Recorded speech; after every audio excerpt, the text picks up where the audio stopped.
திருச்சிற்றம்பலம் அடியாரத்துடைய வணங்கிறேன். சைவ இல்லப்ப நாவலர்லேயே அருணாச்சல புராணம் மூலம் முறையும் பார்த்து கொண்டிருக்கிறோம். அதில் பார்வதி தேவியார் இடம்பாகம் பெற்ற சருக்கம். அதில் பாடல் 344. மகிடன் யானையானது எப்படின்னு சொல்றாரு. கண்ணி ஆழி எரிய கடாமுகன் சின்ன பின்னங்களாயும் சிறந்திலன் முன்னை மாதவத் உண்மையின் மும்மதம் துண்ணுமால் கரியா எதிர் தோன்றினான். அப்போ நம்ம பொண்ணை பார்த்தோம், துர்க்கை சக்கராயத்தை விட்டு எறிகிறாங்க. அந்த சக்கராயத்தை எரிஞ்ச உடனே மகிஷாசுடைய தேகம் சின்ன பின்னமாயிருது.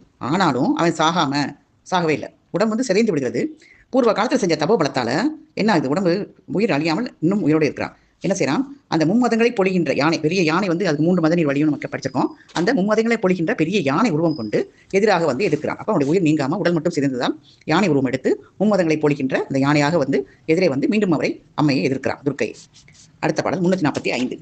ஆள் ஏறு சென்று அங்கு அதன் உச்சியின் மூளை வாரி நுகர்ந்தது மொயம்பினான் மீளவும் கதை கொண்டெதிர் வீசினான் கூலி நாயகி கூர்மை வேல் ஏவினாள். அந்த மாதிரி அந்த மகிழன் வந்து யானை உருவம் கொண்டு எடுத்த உடனே துர்க்கை என்ன செய்கிறாங்க, ஏறுகின்ற அந்த ஆளியானது போய் அந்த யானை உச்சியில் இருக்கிற மூளையை கையால் அரைஞ்சு தோன்றி எடுத்து திங்குதான். அதாவது அந்த அனுப்பின அந்த துர்க்கையுடைய யானை உச்சியில் இருக்கிற மூளையை கையாலேயே அரைந்துனா அதை அந்த இதை கிழிக்கிறது தான். அப்படி அரைந்து ஒரு அரைந்து அதை கிழித்து அதை ஆக்கி அதுலேருந்து மூளையை தோண்டி எடுத்து தின்கின்றது. அப்படி அவன் சாகாமல் கையாலேயே திரும்பவும் தண்டாயத்தை கொண்டு எறிகிறான்.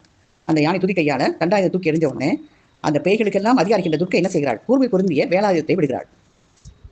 அடுத்த பாடல் 346. விடந்த தும்பியர் வேல் பட வெஞ்சமருக்கு கிடைந்த தும்பி முகனும் இறந்தன அடைந்த தும்பி அள் ஆயிரம் உடைந்ததும் பிமரன் என குன்றியே. என்ன சொல்றாங்கன்னா, விஷத்தை கக்கி கொண்டிருக்கிற அந்த வேலாயுதம் பாயுது. பேய்கள் கதியாக துர்க்கை வந்து குடும்ப பிறந்த வேலாயத்தை விடும்போது விஷத்தை கக்கி கொண்டே செல்கிறது அந்த வேலாயுதம். அது அந்த யுத்தத்தில் தோல்விட்டு நின்ற அந்த யானை முகனை அதை சகிக்க மாட்டாமல் அவன் இறந்து விட்டான் அப்படின்னு சொல்லுது. அதான் அநேகமாயிரம் வண்டுகள் குடையிற மாதிரி உள்ளே ஒன்றும் இல்லாமல் தொலையோடு கூடிய அத்திமரம் போல. இந்த அத்திமரத்தில் வந்து பார்க்கறதுக்கு மரம் மாதிரியே இருக்கும், ஆனால் உள்ள வந்து ஒன்றுமே இருக்காது. பொக்கா நம்ம கூடா இருக்குன்னு சொல்லுவோம், வெறும் கூடு மட்டும்தான் இருக்கும், மரக்கூடு. அதுக்குள்ள 1000 வண்டுகள் உள்ள, அநேகமாயிரம் வண்டுகள் அதை குடஞ்சு அது உள்ள இருக்கிற சதைப்பட்டெல்லாம் சாப்பிட்டுட்டா அந்த வெறும் கூடு மட்டும் இருக்கிற அந்த அத்திமரம். அந்த மாதிரி இந்த யானை மோன் என்ன செய்யறாரு, அதை வந்து கையால் அரைந்து அதை கையில் உள்ளங்கிற மூளையெல்லாம் எடுத்து சாப்பிட்டோன்னே உள்ள ஒன்று கூடு இல்லாமல் திரும்பவும் அவன் தண்டாயம் கொண்டு எறியறதுனால அம்மை வந்து கூர்மை பொருந்திய வேலாயத்தை விடுகிறா. அப்போ விடும்பொழுது அதை தோல்விட்டு யானை முன்னே செய்யறான், அதை சகிக்க மாட்டாமல் இறந்து விட்டான். அந்த யானையா இருக்கிறது இறந்து விடுது. அப்போ பாருங்க, அடுத்து என்ன செய்யறாரு பாடல் 347. வீழ்ந்த பின் பரிவேடம் அதாய் எதிர்ப்போந்து வெங்கதை கொண்டு புடைத்தனன் சேர்ந்த வன்கதையும் அவன் சென்னியும் நாத்தகம் கொண்டு அறுத்தனன் நாரணி. இப்போ என்ன சொல்றாருன்னா, இப்போ வந்து அவன் இறந்த உடனே யானையா வர்றான். அதாவது உடம்பு வந்து சின்ன பின்னமாயிடுது மனுஷனுடைய உடம்பு. அப்புறம் யானையா வர்றான். இப்போ அந்த யானையும் உடல் இறந்து விட்டது, ஒன்றுமே இல்லாமல் கூடாகிவிட்டது. அப்படி விழுந்து இறந்து போன உடனே குதிரை முக அசுரனாகி குதிரை உருவம் எடுத்து தண்டாயுதத்தை வந்து அடிக்கிறான். அப்போ அந்த அடித்த தண்டாயுதத்தையும் அந்த அசுரனுடைய தலையையும் கத்தியாலே அறுத்து தள்ளுகிறாள் துர்க்கை. அப்போ மீண்டும் அவன் வந்து உருவம் கொண்டு வர துர்க்கை வந்து வீழ்த்தி கொண்டே இருக்கிறார். இப்போ குதிரையா வந்து அதையும் தண்டாயுதத்தையும் வீழ்த்திட்டார். அடுத்த பாடல் 348. அங்கு அதன் அன்பின் உழல் உருவாயினன் கங்கை ஆயினன் காரிருள் ஆயினன் பங்கையாசனன் ஆயினன் பங்கைய மங்கை நாயகன் ஆயினன் மாயையாள். என்ன பண்றாருன்னா, அவன் பின் அழல் உருவாகிறான், கங்கையாரான், காரிருள் ஆகிறான், பங்கையாசனன் ஆகிறான், பங்கைய மங்கை நாயகன் ஆகிறான். அப்போ என்ன அசுரன் என்ன செய்யறான், நெருப்பு ரூபம் கொண்டு வருகிறான். அதன் பின் அப்போ தலையும் கத்தியால் அது தள்ளிடுறா. தண்டாயுதத்தால் அடித்தவனை தலையும் இதையும் கதையும் ரெண்டையும் அசுரனுடைய தலையும் தண்டாயுதத்தையும் கத்தியால் அறுத்தல்றா துர்க்கை. இப்போ என்ன செய்யறான், அசுரன் நெருப்பு ரூபம் கொண்டு வருகிறான். அப்புறம் ஜல பிரளயம், அதாவது நீர் ரூபம் கொண்டு வருகிறான். அப்படியும் அந்தகாரமாக இருந்து தாமர புஷ்பத்தில் இருக்கிற பிரம்மாவாகவும் லட்சுமியுடைய மணால விஷ்ணுவாகவும் எதிர்த்தான் மாயினாலே. இப்போ வெவ்வேறு கொண்டு வந்து கொண்டே இருக்கிறான். மாயால் போரிடுறான், பூரா மாய தோற்றம். அப்போ மகிஷாசுரன் மாயால் எப்படி போரிட்டாங்கிறது இந்த பாட்டில் விளக்கிறார். அடுத்த பாடல் 349. இது கண்டவள் என் செய்வள் மாயையால் வாது செய்தான் என்று தளர்ந்து உமை பாத நெஞ்சு நீர் பற்றிய போதில் ஓர் மொழி விண்ணீர் புகன்றதே. இப்போ துர்க்கை என்ன செய்யறாங்கன்னா, இந்த மாதிரி அசுரன் பல ரூபம் கொண்டு பார்த்து மாயினாலேயே நம்ம துன்பப்படுத்துறான், என்ன உபயம் செஞ்சாலும் அவன் சாக மாட்டேங்கிறான், இதுக்கு நம்ம என்ன செய்வேன் அப்படின்னு துர்க்கை என்ன செய்யறா, பார்வதியோட 2 பாதத்தை மனசால திருவடியை தியானிக்கிறாள். அப்படி தியானித்த உடனே அசுரையிலிருந்து ஒரு வாக்கியம் கேட்குது. அதுதான் போதிலோர் மொழி விண்ணீர் புகன்றதே. என்ன சொல்லியதுங்கிறது அடுத்த பாடல் பார்க்கலாம். 350 பாடல். மாய வேடங்கள் அன்றி மகிடமே ஆய போதில் அவன் தலை தள்ளியே தூய தாளின் மிதிக்க தொலைந்திடும் தீய மாயை என சொல்ல தேறினாள். அப்போ அந்த அசுரர் என்ன சொல்லுதுன்னா, இப்படி அநேக விதமாக மாய வேஷமாக வந்து அந்த சுபாவத்தில் எரும முகம் கொண்டவன் தான். ஆனால் மாயால் பலரூபம் கொண்டு வர்றது போது அவன் தலையை அறுத்து கீழே தள்ளி உனது பரிசுத்தமாகி கால்னால மிதிச்சினா அந்த தீமை பொருந்திய மாயை தொலைந்து போகும் அப்படின்னு சொல்லுது அந்த அசுரரி. அப்போ அறுத்துட்டு விட்டோம்னா மீண்டும் வேறு உருவம் எடுக்கிறான். இவன் தலையை அறுத்து கீழே தள்ளிட்டு அந்த தலையை உன் காலால் மிதி, நீ உன் பரிசுத்தமான காலால் மிதிச்சின்னா அந்த தீமை பொறுத்து இந்த மாயை வந்து நீங்கிரும், மாயை தொலைந்து போயிடும் அப்படின்னு சொன்ன உடனே துர்க்கைமன் தேடுகிறாள். சரி, வந்து மீண்டும் வேகம் கொண்டு என்ன செய்யறாங்க பாருங்க அடுத்த பாடல 351. துர்க்கை வந்து என்ன செய்யறாங்க, மயிரனை காலால் மிதிச்சு எப்படி கொட்டாங்க. மட்டின் மாயை வடிவின் மலைந்த பின் எட்டில் எட்டிலை தலை சூலத்தின் நீக்கினாள் துட்டன் மேறியதாய் படை தொட்டனன் வெட்ட வீழ்த்தி அடியின் மிதித்தனள் அப்படின்னு சொல்றாரு. அதாவது என்னன்னா, இந்த மாதிரி அளவில்லாத மாயுருவம் கொண்டு வந்து பெரும் யுத்தம் செய்து கொண்டே இருக்கிற மனுஷனை அந்த நெடுமை பொருந்திய கவருடைய அந்த சூலத்தினால குத்தி கொள்கிறாள். அப்ப என்ன செய்யறாங்க, துஷ்டன் பல எறும்புகடா முகத்தோடைய ஆயிரான். இந்த சூலத்தால குத்தின உடனே மீண்டும் மகிஷமுகமாகி விடுது அவனுக்கு. அப்படி ஆகி அவன் ஆயுதங்களை மீண்டும் பிரயோகம் செய்கிறான். அப்ப என்ன செய்யறான், அதுகள் அந்த ஆயுதங்கள் எல்லாம் வாளாயுதத்தால் விலக்கி அவளை தாக்க விடாம அந்த வாளாயுதத்தால் தடுத்து அவனுடைய தலையை வெட்டி தள்ளி காலாலேயே மிதித்து கொள்கிறாள் துர்க்கை தேவி அப்படின்னு சொல்லி இந்த பாட்டை சொல்றாரு. அடுத்த பாடல் 352. ஒப்பில்லா பதம் மூன்றில் மிதித்திடில் தப்பின் மாயை தவிர்ப்பது பாரமோ அப்பதத்தை நினைக்கணும் ஆணவம் செப்பு காமிய மாயையும் தீர்க்குமே. என்ன சொல்லலாம், துர்க்கமன் பாதத்தை நினைச்சா கூட நினைச்சவங்களுடைய ஆணவம் மாயை அந்த கண்மம் எல்லாமே மும்மூலங்களையும் அது நீக்கிறோம். அப்படிப்பட்ட ஒப்பில்லாத அந்த பதத்தையே வந்து ஸ்பரிசமா தீண்டும்படியாக ஊன்றி விதித்தால் அந்த பொய்யாகிய மாயை மாத்திரம் என்ன செய்யும், தவிர்க்கிறது பெரிதா? இவன் வந்து உண்மையான மாயை ஆணவ மாயங்கிற மும்மலத்தையே துர்க்கையின் திருவடி என்ன செய்யும், நீக்கிவிடும். நினைத்த உடனே அந்த பாதத்தை நினைச்சாலே நீக்கிற பாதம் அது வந்து ஸ்பரிசமாக தொட்டு அதை ஊன்றி விதிக்கும் பொழுது அந்த பொய்யாகிய மாய மாத்திரம் எப்படி மாத்திரம் அது மாத்திரம் எப்படி தப்பிச்சு இருக்கும், அதை தவிர்க்கிறது பெரிய விஷயமா இல்லை. அதனால துர்க்கை அந்த மாயை நீக்கி விடுகிறாள். இதுதான் அந்த பாடல். அடுத்த பாடல் 353. போத வானவர் பூமழை பெய்தனர் மேரி மாமுகன் மெய்க்கதி உற்றனன் தீதிலாதவன் செங்களம் தனிலோர் ஜோதிலிங்கம் இருந்தது தோன்றவே. அப்ப என்ன செய்யறாங்கன்னா, அவ்வளவுதான் பாருங்க, எல்லாரும் பூமலை பொடிகிறார்கள். அப்ப இறந்து விட்டனவன் தேவர்கள் மிகவும் புஷ்ப வருஷம்னா புஷ்பத்தை மலை மாறி பொடிகிறார்கள். மகிடாசனும் அம்மன் கையினால் இறந்ததுனால அந்த மேன்மையான மோட்சத்தை போய் சேர்ந்து விடுகிறான். யாதொரு குற்றம் இல்லாதவனுடைய சிவப்பாகிய கண்டத்தில் அவனுடைய காலத்திலிருந்து ஒரு படிகலிங்கம் இருந்தது, அவனுடைய இடத்துல ஒரு லிங்கம், அது வந்து ஜோதிலிங்கம் இருந்தது தோன்றவே அப்படின்னு சொல்லி சொல்றாரு. இதோட இந்த இவனுடைய வரலாறு முடிகிறது, மகிஷனுடைய வரலாறு. சைவ இலப்பனாருடைய அருணாச்சல புராணம் மூலம் முறையும் பார்த்துக் கொண்டிருக்கிறோம். அதில் பார்வதி தேவியார் இடப்பாகம் பெற்ற சர்க்கம். அதில் பாடல் 354. இப்போ போனது நம்ம பார்த்தோம், அவன் மோட்சத்தை அடைகிறான். அவனுடைய யாதொரு குற்றம் இல்லாத அவனுடைய சிவப்பாகி அவன் கண்டத்தில் அவனுடைய கழுத்தில் ஒரு படிகலிங்கம் இருந்தது. இப்போ என்ன பண்ணுறாங்கன்னா 354 பார்க்கலாம். கண்டமட்டிலக்கை கொளக்கார்னவ கண்டமட்டில் புறந்த கடாமுகன் கண்டமட்டில் இருந்த கடவுளை கண்டமட்டில் எடுத்தனல் கண்ணியே. அப்புறம் என்ன சொல்றாரு, அந்த நவகண்ட மட்டும் அந்த ஆண்ட எல்லா கண்டத்தையும் ஆண்ட மகிஷாசனுடைய கழுத்துல அதை இலக்கா வச்சு தான் துர்க்காதேவியா இருக்கிறாங்க கழுத்தை. அப்ப அந்த கழுத்துல இருக்கிற அந்த படிகலிங்கத்தை கண்ட போதே கையினால் எடுக்கிறார். அம்மை வந்து அவனுடைய கழுத்தில் இருந்த படிகலிங்கத்தை கையால் எடுக்கிறார். அதான் அந்த பாடல். அடுத்த பாடல் 355. கொண்டு சென்று உமை கோத நதப்பதங் கண்டு போற்றி கடவுளை ஈந்தனல் வண்டு வார்குழல் வாங்கினல் செங்கையை அண்டர் நாயகன் விண்டிலன் ஆசையால். அப்படிப்பட்ட படிகலிங்கத்தை எடுத்துக்கிட்டு போய் உமாதேவியுடைய பாதங்களை தொழுது நடந்த காரியமா சொல்லி சுவாமியை கொடுக்குறாங்க. கொண்டு சென்று உமை கோக நகத்தப்பதம் கண்டுன்னு சொல்றாங்களா, அது உமாதேவி பாதங்களை தொழுது நடந்ததெல்லாம் சொல்லி அந்த சுவாமி அந்த ஸ்படிகலிங்கத்தை கொடுக்கிறார். வண்டுகள் சூழ்ந்திருக்கின்ற கூஞ்சலுடைய பார்வதியம்மன் அதை கையாலே வாங்குறார். அப்ப தேவர்களுக்கெல்லாம் நாதராக இருக்கிற சுவாமியும் அம்மன் கை மேலே வச்சுக்கிற ஆசையினால கையை விடாமல் கெட்டியாக பிடிச்சிக்கிறார். கையை விடலை, அந்த லிங்கம் வந்து அம்மையுடைய கையை விடாமல் கெட்டியாக பிடித்து கொண்டார் பெருமான். அடுத்த பாடல் 356. தாயும் அங்கது கண்டு மகிழ்ந்து இறை ஏய வெண்கரம் பற்றியதே என வாயை அங்கை புதைத்து மகபதிக்கு 1000 கண் அடித்தவன் கூறுவான்.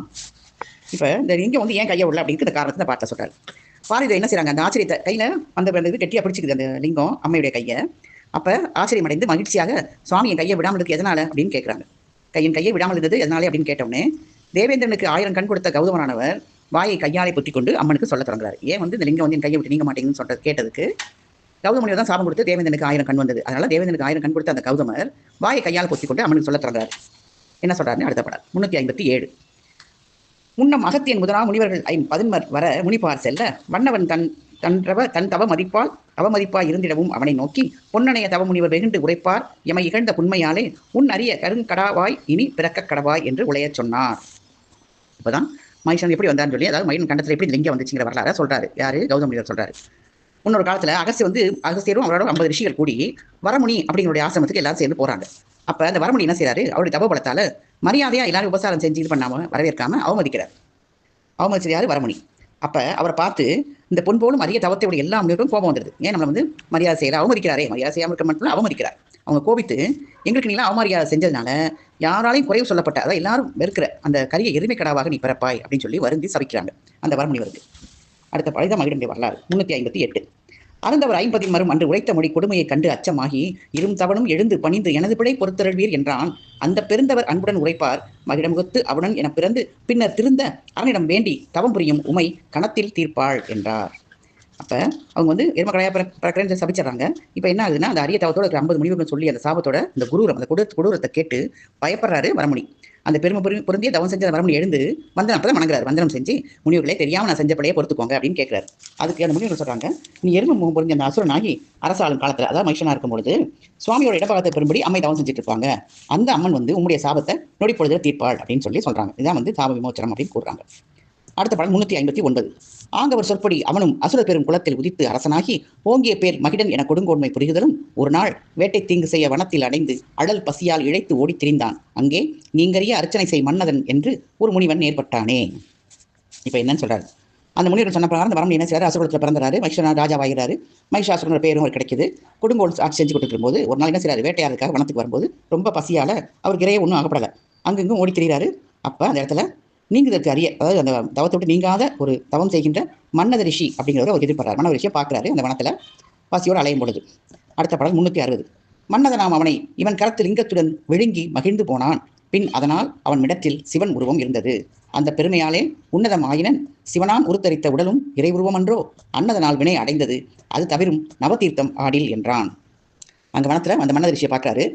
அந்த ரிஷியை அந்த கையில் இருக்கிற லிங்கத்தோட அவர் தவம் பண்ணிட்டு அந்த லிங்கத்தோட எடுத்து அந்த மனுஷன் எடுத்து விழுங்கி விடுறார். இவன் தான் பசியில் அலைஞ்சிக்கிற சலையும் பொழுது அந்த மன்னத ரிஷியை பார்த்துட்டு அவர் வந்து என்ன பண்ணிட்டு இருக்காரு, தவம் பண்ணிட்டு இருக்காரு. அந்த கையில் இருக்கிற லிங்கத்தோட அப்படியே எடுத்து விழுங்கிறாரு. அப்போ கண்டத்தில் சிக்கிக்கிட்டு அந்த படிக்கலிங்கம் என்ன செய்யுது, அங்கேயே சிக்கி கொள்ளுது அந்த படிக்கலிங்கம். அதனால மிகுந்த பெருமையாயிருது இவனுக்கு. அந்த லிங்கம் இந்த கண்டத்தை உடையவும் சிவஸ்வரூபம் தான் அப்படின்னு நினைக்கிறார் அவர். அவனை கொன்றதுனால அந்த பாவம் சம்பவிக்குது. எந்த பாவம், அவருக்கு வந்து பிரம்மகத்தி தோஷம் வந்துடுது. நீ நவதீர்த்தங்கள் ஆனாதான் அந்த பாவம் போகும் அப்படின்னு சொல்லி கௌதம முனிவர் சொல்றாரு. அந்த மன்னத ரிஷியை உணங்கின அந்த விழுங்கிய பாவம் நீ நவதீர்த்தங்கள்ல ஆடணும், அப்போ உனக்கு போகும் அப்படின்னு சொல்லி கௌதம முனிவர் சொல்றாரு. அடுத்த பாடல் 361. அன்புமணி உரைத்த அளவில் ஒரு மொழி அந்தரத்தில் எழுந்து அரிய தீர்த்தம் 9 இவ்விடத்தில் வரும், அவை வருமாறு ஏற்றும் என உமையும் விந்தை தன் பதுமமுகம் நோக்கி உனது கைவாள் எரிந்து கங்கை தருவாய் என்றாள். மண் பணிலம் எடுத்தாலும் தொழுது கைவாள் நிலத்து எரிந்து வாங்கும் போதில். எப்படி நவதீர்த்தம் உண்டாகுது, எப்படி உண்டாகுதுன்னு சொல்றாங்க.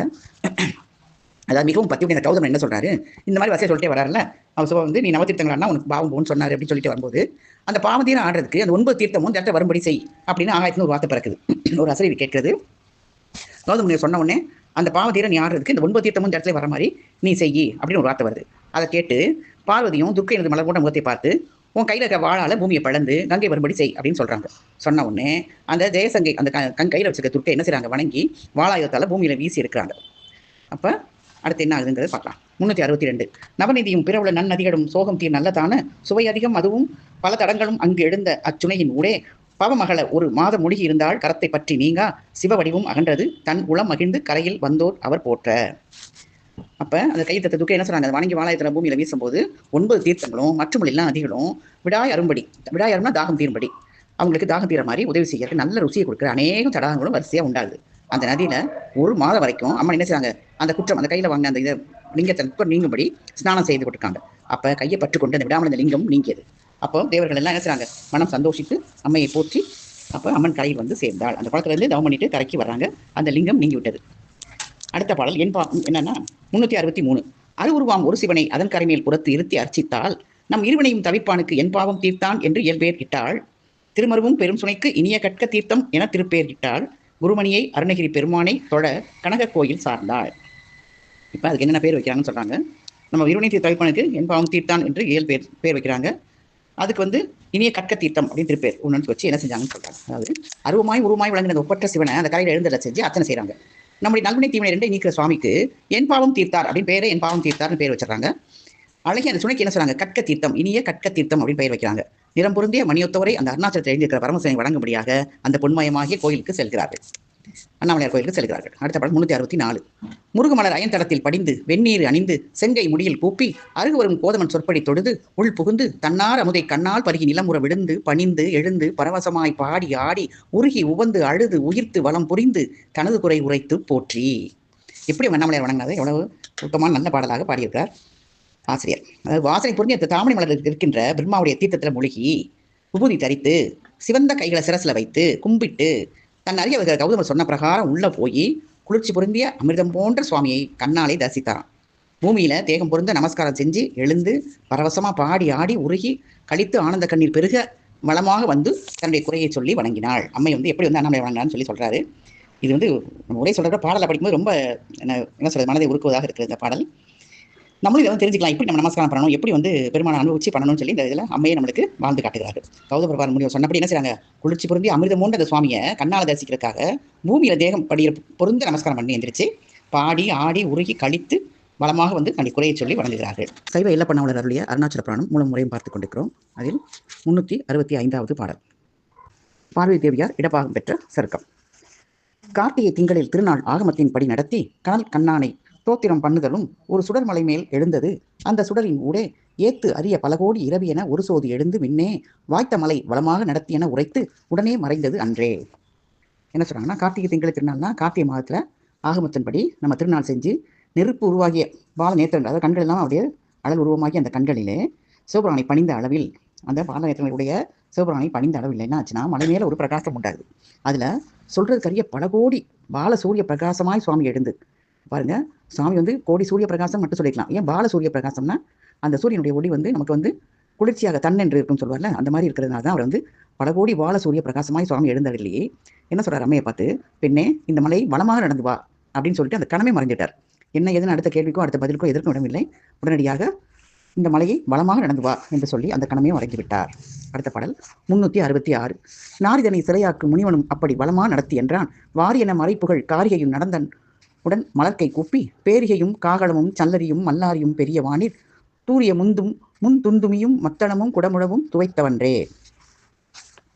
என்ன சொன்னான்னா, அந்த அகலிகைங்கிற பெண்ணை கல்லாக்கிய கௌதம் ரிஷி என்ன சொல்றாரு, சாபமிட்டு அகலியை கல்லா போகும்படி சபிக்கிறார். அந்த கௌதம் ரிஷியும் என்ன சொல்றாரு, அம்மையை பார்த்து அம்மா அப்படியே வளமாக போ அப்படின்னு சொல்றாரு. அதாவது மலையை திருவண்ணாமலையை சுற்றி வளமாக வா அப்படின்னு சொல்றாரு. வளமாக போ அப்படின்னு சொன்ன உடனே ஏன்னா இது சமுத்திரம் போல வேத கோஷம் முழங்குதான். வேதம் வந்து முழங்க ஆரம்பிக்கிறது.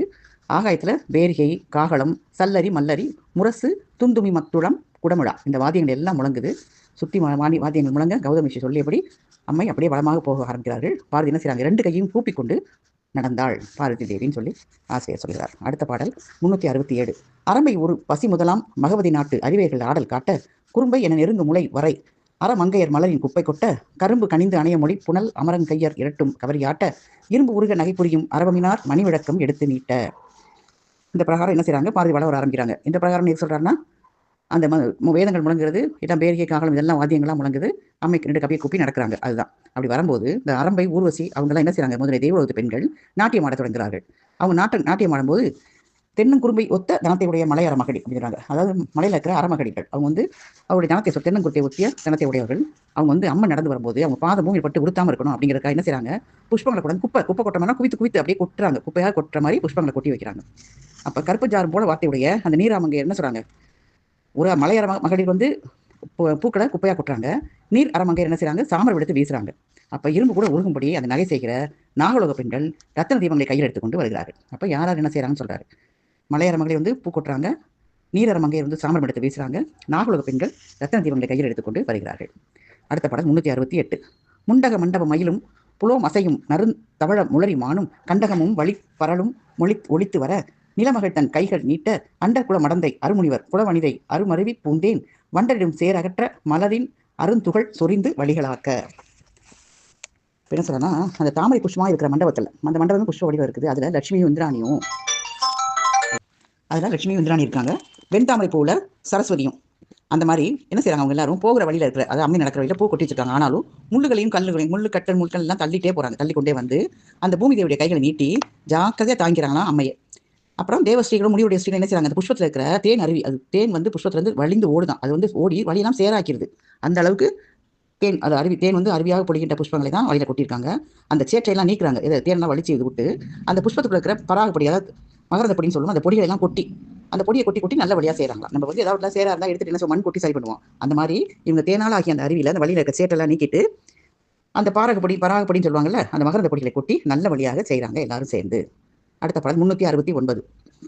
கன்றினது உன் இரு சரணம் பொறுத்தருள்வாய் என அங்கை கங்கை கூப்ப மன்று அனலத்திசை அணுகி அழல்கிரியை எதிர்முகமாய் வணங்கி போற்றி தென் திசையும் நிறுதி பெறும் திசையினையும் கடந்து குடதிசையில் சென்றாள் குண்டறிய புகழரனும் மழவிடை மீதினில் காட்சி கொடுத்து போனாள்.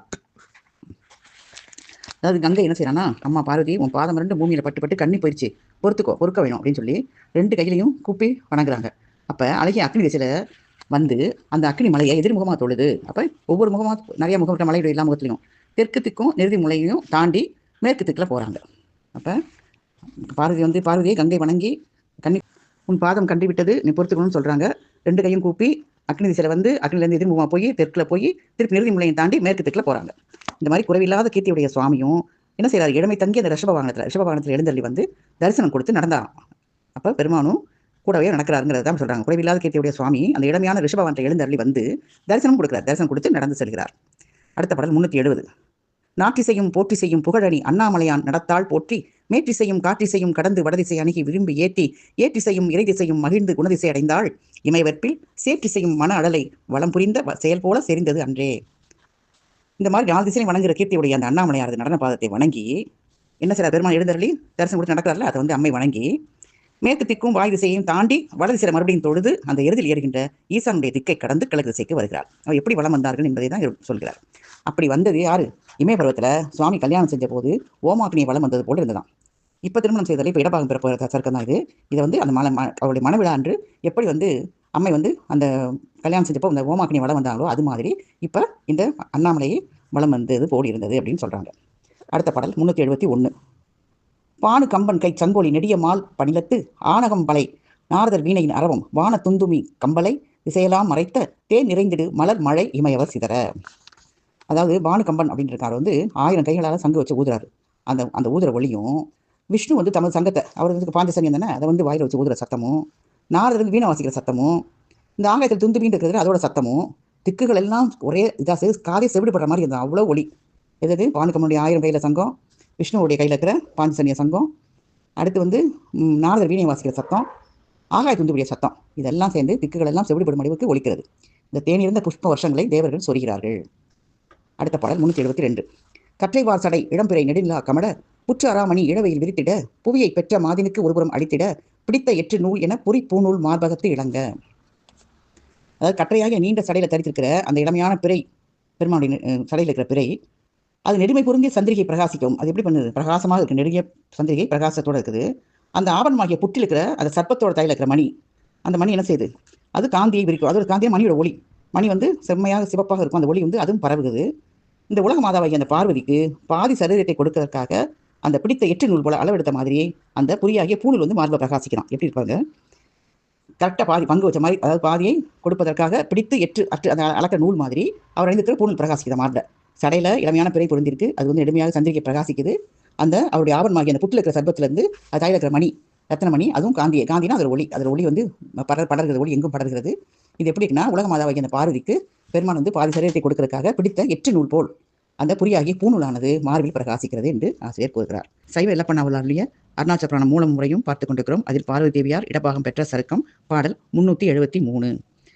பிறப்பிலா முதல் மறையலாம் அளவிடா பெரியோன் இறப்பிலா இறை விடையின் மேல் இனிதெழுந்த அருள அறத்தின் நாயகி அடிபணிந்து இறைஞ்சினள் அனைத்தும் துறக்கும் அண்ணலும் அவளுடன் இவை சொல்லும். என்ன சொல்றாருன்னா, இந்த பிறப்பில்லாத மூர்த்தி, பிறப்பில்லா முதல்னா பிறப்பில்லாத அந்த பெருமான் அநேக வேதங்களாலும் அறியப்படாதவர், மறையலாம் அளவிடா பெரியோன், அவரால் அறிய முடியாத பெரியவர். இந்த இறப்பும் இல்லாத, இப்ப பிறப்பில்லாத மூர்த்தி, நான் இப்ப சொல்ல இறப்பில்லாத அந்த பரமசிவன் என்ன செய்யறாரு? ரிஷப வாகனத்துல எழுந்து அருள தர்மம் வளர்க்கின்ற பார்வதி. அப்பனா எப்படி சொல்ற? அறத்தி நாயகி, அறம் வளர்த்த நாயகின்னு சொல்றோம் அம்மைய. அதனால தர்மம் வளர்க்கின்ற பார்வதி அந்த சுவாமியோட பாதத்தை தொழுது வணங்குறாங்க. எல்லாவற்றையும் நீங்கிய கடவுள், அவர் எல்லாவற்றையும் கடந்த கடவுள் தானே அவர், எல்லாவற்றையும் நீங்கிய கடவுளானவர் அந்த அம்மனோடு சொல்றார். என்ன சொல்றாங்கிறது அடுத்த பாடலில் பார்க்கலாம். 374 பாடல் எண். பெண்ணும் ஆணுமாய் உலக உயிர் பொருள் எல்லாம் பிரித்தோம் அந்நிதாகி பீடமும் லிங்கமும் ஆனோம் என்னும் நீ என நான் என 2 இலை மரமும் உன்னிலாவிய வைரமும் நிகர்த்து உடன் உறைவோம். அப்படி எப்படி சொல்றாரு பாருங்க. உமையே, நீயும் நானும் பெண்ணும் ஆணுமாகி இந்த உலகத்துல அநேக சீவராசிகளை வேறு வேறா உண்டாக்கணும். இப்ப அந்த அண்மையில அருகில விளங்குற அந்த ஆவுடையானும் லிங்கமுமா இருக்கும். நீயும் நானும் வேற 2 பேதம் இல்லை, மரமும் அதுக்குள்ள இருக்கிற வைரமும் போல ஒன்றாய் சேர்ந்திருப்போம் அப்படின்னு சொல்றாரு. இப்போ மரத்தை அறுத்தீங்கன்னா உள்ள வைரம் மாதிரி, வைரம் மாஞ்ச கட்டைன்னு சொல்லுவாங்க. அந்த மரத்துக்குள்ள ஒரு வரி வரியா ரேகை மாதிரி இருக்கும். அந்த ரேகை நம்மளால பிரிச்சு எடுக்க முடியும், மரம்னால அந்த ரேகையோட தான் இருக்கும். அது மாதிரி இந்த மரமும் வைரமும் போல நம்ம ஒன்றா சேர்ந்திருப்போம் அப்படின்னு சொல்லி இறைவன் கூறுகிறார். அடுத்த பாடல் 375. அங்கம் யாவும் நம் பொருட்டு விட்டு இமைவெற்பு அடைந்தாய் இங்கு நாம் உனக்கு ஒருபுறம் அழிப்பதே இயற்கை மங்கையே நமது இடப்புறத்து உரை என மகிழ்வுற்று அங்கையால் அனைத்து அருளினன் உருகி ஒன்றானார். இப்போ எப்படி இடப்பாகம் கொடுத்தாருன்னு சொல்றாங்க. அதாவது தேகத்தை விட்டு நம் பொருட்டாக இமைபருவத்தில் ஜனித்தாய். எப்போ தட்சனுடைய யாகத்தில் அவங்க தேகத்தை விட்டுட்டாங்களே, விட்டுட்டு இப்போ இமைபருவத்தில் இமயமலையில் ஜனித்திருக்கிறாங்க. இந்த இடத்துல நான் உனக்கு ஒரு பாகம் கொடுக்குறது ரொம்ப இயல்பு, அதுதான் சரியானது. அப்போ பெண்ணே நம்முடைய பெருமாள் தான் நம்முடைய சொல்ல, என்னுடைய இடப்பாகத்தில் நீ சேர்ந்தது அப்படின்னு சொல்லி சந்தோஷத்தோட என்ன செய்றாங்க? சந்தோஷம் அடைந்து கையாலை அம்மையை அணைத்துக் கொண்டார். அணைத்துக்கொண்டு என்ன ஆகுது? 2 தேகம் உருகி ஒரு தேகமானார்கள் அம்மனும் சுவாமியும். இதுதான் இடபாகம் கொடுத்த வரலாறு. அடுத்த பாடல் 376. அடுத்த செஞ்சடை ஒருபுறம் அழகம் தொடுத்த கொன்றை ஒருபுறம் நரும் தொடையல் வடித்த சூலம் ஒருபுறம் மலர் குவடை திடத்தில் ஆர்கடல் ஒருபுறம் சிலம்பு. அப்போ இந்த உமையொரு பாகமாக இருக்கிறது எப்படி தோன்றுகிறது என்பதை இந்த பாடலை விளக்குறார். அப்படி தேகம் 2 உருகி ஒரு உருவமான உடனே சாமியுடைய பாதியும் அம்மனுடைய பாதியும் ஒரு சரீரமாகிறது. ஒரு பக்கத்தில் சிவந்த சடை இருக்குது, பெருமானுடைய சடை, ஒரு பக்கம் கூந்தல், அம்மையின் கூந்தல். ஒரு பக்கம் கொன்றை மாலையும், ஒரு பக்கம் புஷ்ப மாலையும், அப்புறம் ஒரு பக்கம் சூலம், ஒரு பக்கம் நீலோற்பல புஷ்பம் அம்மா பக்கம் இடப்பக்கம், ஒரு பக்கம் காலில் வீர கண்டாமணி கட்டினது அவர் காலில் இருக்கும், ஒரு பக்கம் சிலம்பு அம்மையுடைய கால சிலம்பு. இப்படி இந்த மாதிரி உருவத்தில் தான் உமையொரு பாகம் தோன்றியதுன்னு சொல்லி ஆசிரியர் கூறுகிறார். அடுத்த பாடல் 377. பச்சை வண்ணம் மற்றொரு புறம், ஒரு புறம் பவளம், கச்சுலா முளை ஒரு புறம் கவின் மார்பு, அச்சம் நீக்கிய வரதம் ஒன்று, அபயம் ஒன்று அங்கை, இச்சையாய் ஒரு விடுதல் கண்டு இறைஞ்சினார் இமையோர். இதுவும் அவருடைய தோட்டத்தை தான் சொல்றாரு. எப்படின்னா, ஒரு புறம் பச்சை நிறம் நம்மளுக்கு தெரியும், ஒரு புறம் பவள நிறம், ஒரு புறம் கச்சணிந்த தனம், ஒரு புறம் அழகான மார்பு, ஒரு புறம் அபயகரம், ஒரு புறம் வரதகரம். இப்படி அழகிய கைகளாக ஆசையோடு இருவரும் பொருந்துதலை பார்த்து தேவர்களும் வணங்குகிறார்கள், அனைவரும் வணங்குகிறார்கள், தேவலோகத்திலும் தேவர்களும் வந்து வணங்குகிறார்கள். அடுத்த படம் 378. இந்த மாக்கதை படித்தவர் செவிகளில் கேட்டோர் சந்தனாச்சல முனியினில் தமிழ்கடல் கடப்பார், மைந்தரே முதல் கிளையுடன் உலகினில் வாழ்வார், பந்தபாசம் அற்று அழிவிலா பரகதி பெறுவார். இந்த படித்த கதைக்கு என்ன பலன்னு சொல்லி சொல்றாரு. இந்த மகிமை தாங்கிய கதையை படித்தவர்களும் செவியில கேட்டவங்களும் அப்படின்னா சொல்றதை கேட்கிறவங்களும் இதை படிக்கிறவங்களும் சந்தன விருஷங்கள் சந்தன மரங்கள் சூழ்ந்த அந்த பொதிய மலையில் இருக்கிற அகத்தியர் மாதிரி, அகத்தியர் வந்து எங்க இருக்காரு, சந்தன மரங்கள் சூழ்ந்த பொதிய மலையிலிருந்து தான் அகத்தியர் இருந்தான்னு சொல்றோம். அந்த அகத்தியர் மாதிரி தமிழ் கடலையே கடப்பார்கள். அப்புறம் சந்தான பாக்கியத்தோடும் சுற்றத்தாரோடும் உலகத்தில் வாழ்வார்கள், தங்களை பந்தமாக சூழ்ந்து கொண்டிருக்கிற அந்த இரு வினைகளும் ஒளிந்து மோட்சம் பெறுவார்கள். இதெல்லாம் வந்து ஆசிரியருடைய கூற்று. இந்த கதையை கேட்கிறவங்களும் இந்த பிராணத்தை சொல்றவங்களும் செவியில கேட்டவங்களும் எப்படிலாம் வாழ்வார்கள் என்று கூறுகிறார், வாழ்ந்து மோட்சம் பெறுவார்கள் என்று கூறுகிறார். அடுத்த பாடல் 379. முனிவனே என்னை பயந்தவன் உரைத்ததும் முறையென்று அணைய மாமுனிக்கு உரைத்தலும், அவன் எழுந்து இறைஞ்சி கனக வச்சிராங்கதன் உயர்கதி பெறும் கதையை வினவினான், முனிவன் மகிழ்ந்து இவை விளம்பும். முனிவனோடும் மகிழ்ந்து இவை விளம்பும். அதாவது இந்த வச்சிராங்க கதையை எப்படி சொல்ல தொடங்கினான்னு சொல்லி இந்த பாட்டில் சொல்றாரு. நந்திகேஸ்வரர் என்ன செய்யறாரு, மார்க்கண்டேயரை பார்த்து என்னை பெற்ற சிவபிரான் கூறிய சரித்திரத்தின் முறை இதுதான் அப்படின்னு சொல்றாரு அவருக்கு. அப்ப இந்த மார்க்கண்டேய ரிஷி என்ன சொல்றாரு, தொழுது எழுகிறார். இந்த கதையை பூரா சொல்லிட்டு அம்மைக்கு இடப்பாகம் கொடுத்த சொல்றாரு. இந்த கதையை படிச்ச முடிய என்ன பலன்னு சொல்றாரு. இதை சொன்னதை கேட்ட உடனே நந்திகேஸ்வரர் சொன்ன மார்க்கண்டேய நோக்கி நான் சிவபிரான் சரித்திரத்தில் முறை இவ்வளவுதான் அவனை சொல்லிட்டேன் அப்படின்னு சொல்றாரு. அப்ப மார்க்கண்டேய ரிஷி என்ன செய்யறாரு, தொழுது எழுந்து அவரை வணங்கி எழுந்து வச்சிராங்கத பாண்டியன் அப்படின்னு சொல்லி பாண்டியனுடைய அவன் எப்படி உயர்வாக்கிய முத்தி பேர் பெற்றான் அந்த கதையை கூறுமாறு கேட்கிறார். அப்ப மார்க்கண்டேயருக்கு மீண்டும் நந்திகேஸ்வரர் சொல்ல வேண்டியதாக போகுது. இதுதான் இந்த மாதிரி ரிஷி கேட்ட உடனே நந்திகேஸ்வரர் கூற ஆரம்பித்தார். அது அடுத்த சருக்கம். இப்பொழுது 5வது இடப்பாகம் பெற்ற சருக்கம் முடிவுற்றது, நிறைவுற்றது. சைவ இல்லப்பனாவலர் அருளிய அருணாச்சல புராணம் பார்த்து கொண்டிருக்கிறோம். அதில் 6வது சருக்கம் வச்சிராங்கத பாண்டிய சருக்கம். இதனுடைய முன்னுரை. பாண்டிய நாட்டு அரசனாகிய வச்சிராங்கத பாண்டியன் வேட்டைக்கு சென்று அநேக மிருகங்களை கொன்று கடைசியாக தன்னுடைய சேனைகள் பின்னிட்டு போக தான் ஒருவனாக குதிரையின் மேல் ஏறி ஒரு புனுகு பூனையை துரத்தினான். அந்த குதிரையின் மேலேறி புதிய துரக்கிறது வந்து என்ன சொன்னாங்க பாருங்க, அவர் வந்து தன்னுடைய சேனைகள் எல்லாம் பிரிந்து விட்டார். வேட்டைக்கு செல்லும்போது அனைவரும் கொண்டு நிறைய மிருகங்களை கொள்கிறார். கடைசியா வந்து தன்னுடைய சேனைகளை பின்னிட்டு போக அவங்க பின்தங்கிறாங்க. அவங்கலாம் இவர் ஒருவன் மட்டும் ஏறி குதிரையில் ஏறி அந்த புனுகு பூனையை துரத்தி கொண்டே சென்று விடுகிறார் வெகு தூரம். அது ஓடி போய் அருணாச்சலத்தை எது அந்த புனுகு பூனை ஓடி போய் அருணாச்சலத்தை வளமாக சுற்றி விழுந்து தன் தேகத்தை விட்டு திவ்ய தேகம் அடைந்தது.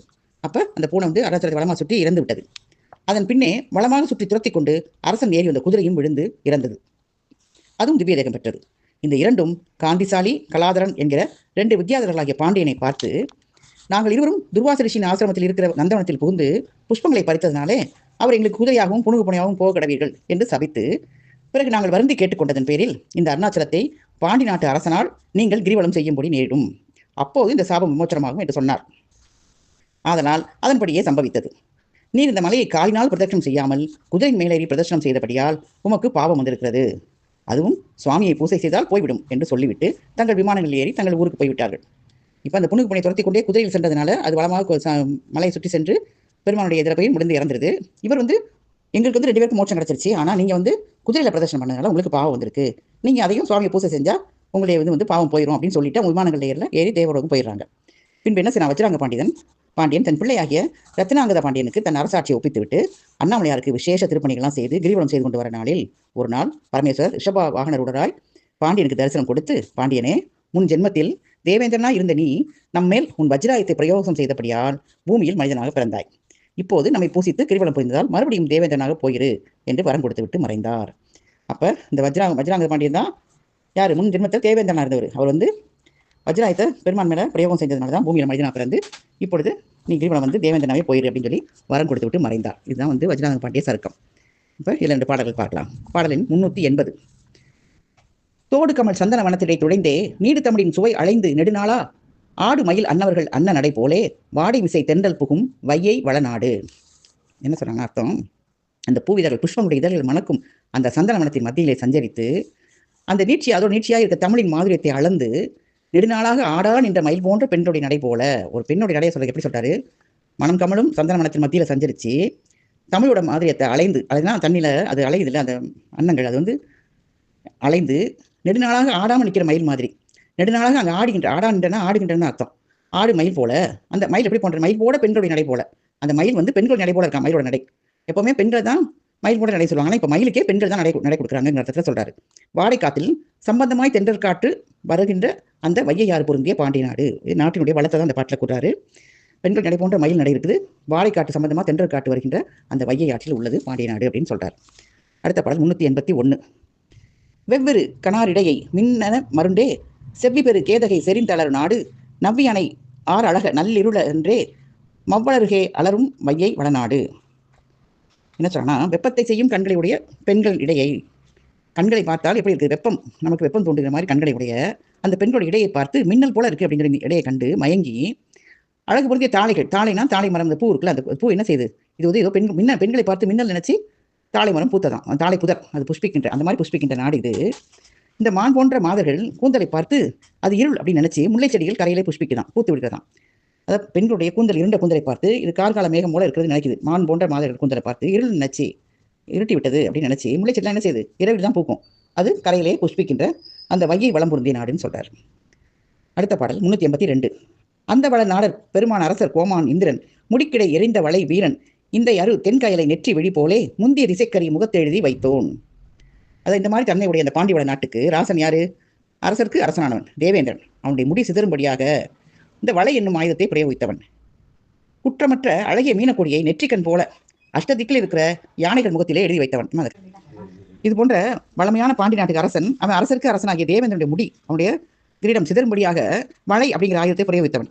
அவன் என்ன செய்யறான்? குற்றமற்ற அழகிய மீன் கொடியை நெற்றிக்கண் போல எல்லா திக்கிலும் இருக்கிற யானைகள் முகத்திலே எழுதி வைத்தவன். அந்த மீன் கொடியை என்ன செய்யறாரு? எல்லா யானைகளுடைய முகத்திலையும் எழுதி வைத்திருக்கிறான் அப்படின்னு சொல்றார்.